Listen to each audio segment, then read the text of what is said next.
الحمد باللہ. ارے بھائی میں ایک مرتبہ امریکہ میں تھا تو وہاں جو ہے صبح کو فجر کے بعد بیان ہوا کرتا تھا. لوگ دور دور سے اللہ کے بندے آتے تھے، سینکڑوں میل سے سفر کر کے آ کے بیان میں شریک ہوتے تھے. تو جب شروع میں گیا تو دیکھا تو وہ وہاں کے لوگ کہنے لگے جی ذرا یہ مجھے ہمیں بتا دیں کہ یہ عرش پر اللہ میاں کے بیٹھنے کا جو ذکر ہے قرآن شریف میں، تو یہ عرش پر بیٹھنا یہ حقیقت ہے یا مجاز ہے؟ میں نے کہا بھائی تمہیں کس نے اس سوال کیسے پیدا ہوا تمہارے دل میں؟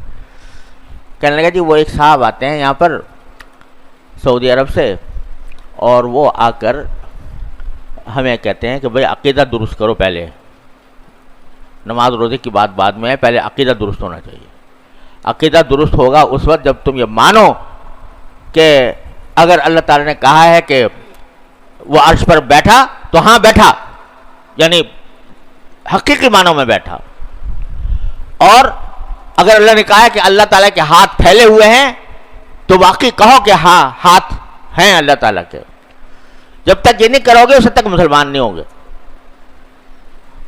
تو اس واسطے وہ اگر کوئی ان سے بات کرتا ہے تو وہ کہتے ہیں قرآن میں تو یہ ہے اور حدیث میں یہ ہے، اور یہ بحث انہوں نے چھیڑ رکھی. اب وہاں اللہ کے بندوں کو نماز پڑھنے کا طریقہ نہیں آتا، ان کو حلال حرام کے مسائل پتہ نہیں ہیں، ان کو نکاح طلاق کے مسائل پتہ نہیں ہیں، ان کو آداب و مستحبات اور سنن کا پتہ نہیں ہے، اور ان کو جا کے استواء العرش کے مسئلے میں داخل کر دیا. تو میں نے کہا بھائی آئندہ وہ تشریف لائیں تو میری سے ملاقات کرا دینا. تو وہ عرب تھے تو میری پھر ملاقات انہوں نے کرا دی ایک دن فجر کے بعد.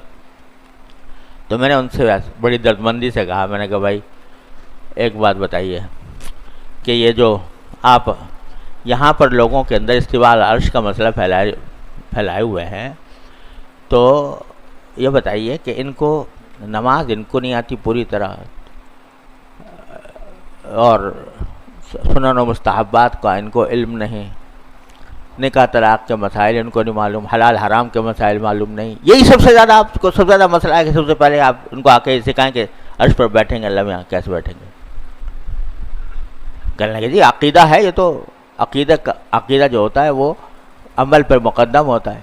میں نے کہا یہ ایسا عقیدہ ہے کہ جس کے بارے میں قبر میں پوچھا جائے تم سے کہ بھئی استواء العرش کے معنی کیا ہے؟ قبر میں پوچھا جائے گا، حشر میں پوچھا جائے گا، اللہ تعالیٰ وہاں جا کے پوچھیں گے تم کیا عقیدہ رکھتے تھے استواء العرش کے بارے میں؟ یہاں سٹی گم ہو گئی. میں نے کہا عقیدے کی بھی دو قسمیں ہوتی ہیں.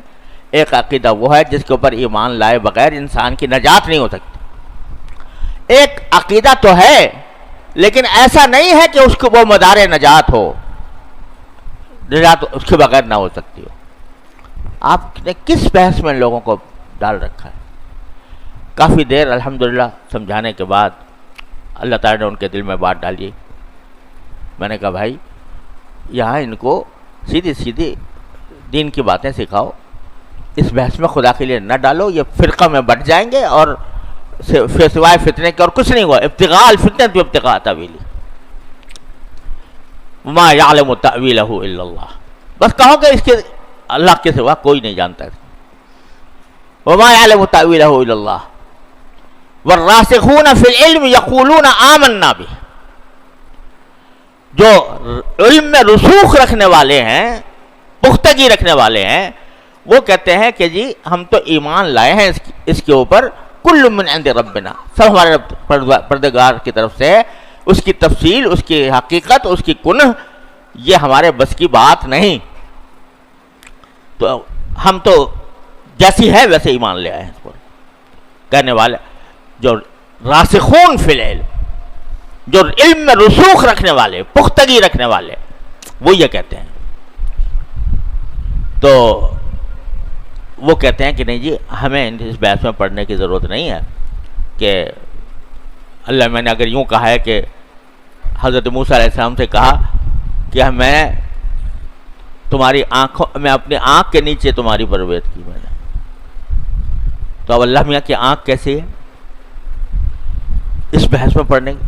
میں آپ کو صحیح کہتا ہوں کہ اس پر ہزارہا صفحات سیاہ کیے گئے ہیں ان بحثوں کے اوپر، متکلمین نے اور شاعرہ نے اور ماتریدیہ نے اور اب یہ سلفیہ نے ہزارہا صفحات اس پر سیاہ ہوئے ہیں ان بحثوں کے اوپر۔ ہمارے یہاں بھی اس طرح کے مسئلے کھڑے ہوتے رہتے ہیں۔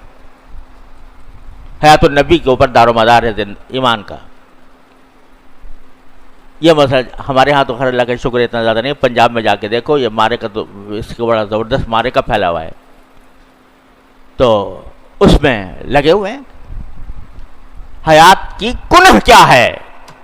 اللہ تو نبی کریم صلی اللہ علیہ وسلم کی قبر میں حیات ہے تو کنہ کیا ہے اس کی، کس قسم کی ہے؟ وہ برزخی ہے، وہ جو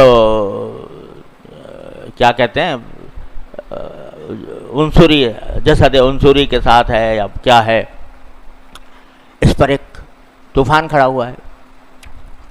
اگر پوچھو کہ بھائی کیا قبر میں پوچھا جائے گا کہ حیات النبی کی حقیقت کیا تھی، کچھ پوچھنے کی بات نہیں، لیکن اس میں پڑے رہنا، اس میں لگے رہنا، اس کو میدان بحث و جدال بنانا، اس کو کی وجہ سے ایک دوسرے کی تکفیر کرنا، اس کی وجہ سے ایک دوسرے کو برا بھلا کہنا، یہ دین کا مزاج نہیں ہے۔ بس یہ کہو کہ وَيَعْلَمُ تَأْوِيلَهُ إِلَّا اللَّهُ، اللہ ہی جانتا ہے وہ حیات کی نوعیت کیسی ہے۔ کوئی آدمی اگر اس پر ایمان رکھے جو قرآن میں حیات کہا گیا ہے وہ انبیاء کرام کو حاصل ہے، اس کی نوعیت کیا ہے، اس کی کنہ کیا ہے، اللہ ہی جانتا ہے، تو بس بات ختم ہوگی۔ اب تم جا کے اس کی تحقیق میں پڑے ہوئے ہو کہ بھئی اس حیات کی نوعیت کیا ہے، کیفیت کیا ہے۔ کسی زمانے میں یہ مسئلہ پڑا ہوا تھا کہ قرآن مخلوق ہے یا غیر مخلوق ہے، لوگوں کے گردنیں اڑا دی گئیں معتزلہ کے زمانے میں، معتزلہ کی حکومت میں، حضرت امام احمد بن حنبل نے کوڑے کھائے اس میں۔ آخر میں جو فتنہ ختم ہوا، معتصم کے دربار میں ایک عالم آئے، انہوں نے آ کر کہا کہ آپ کے جو یہ معتزلہ کے سردار ہیں احمد ابن ابی دعاد، ان کو ذرا میرے ساتھ مکالمہ کرا دیجئے تھوڑا سا۔ اچھا کرو بھائی۔ تو انہوں نے احمد ابن ابی دعاد نے کہا کہ یہ جو آپ کہہ رہے ہو کہ قرآن مخلوق ہے اور اس کا عقیدہ رکھنا بھی ضروری ہے، تو یہ کہیں قرآن میں آیا کہ اس کا عقیدہ رکھنا ضروری ہے؟ انہوں نے کہا نہیں، قرآن میں تو نہیں آیا۔ کہ رسول کریم صلی اللہ علیہ وسلم نے بتایا سنت میں کہ قرآن مخلوق ہے، اس پر ایمان رکھنا ضروری ہے؟ کہ نہیں، ایسا بھی نہیں ہے۔ تو کہا کہ اچھا جو پچھلے صحابہ کرام تھے رضی اللہ تعالیٰ عنہ اجمعین، انہوں نے کہیں کہا کہ اس پر عقیدہ رکھنا ضروری ہے؟ اس نے کہا نہیں۔ تو کب اللہ کے بندے تم ایسی بات کے اوپر تم لوگوں کی گردنیں اڑا رہے ہو کہ جس کا نہ اللہ تعالیٰ نے ذکر فرمایا، نہ رسول کریم صلی اللہ علیہ وسلم نے ذکر فرمایا، نہ صحابہ کرام۔ یہ ایسی بات تھی کہ لاجواب کر دیا۔ اس دن سے یہ فتنہ ختم ہوا۔ السلام علیکم جی دوستو، آپ نے دیکھا اور سنا شیخ مفتی تقی عثمانی صاحب حافظہ اللہ کو کہ شیخ مفتی تقی عثمانی صاحب حافظہ اللہ کیا بیان فرما رہے تھے۔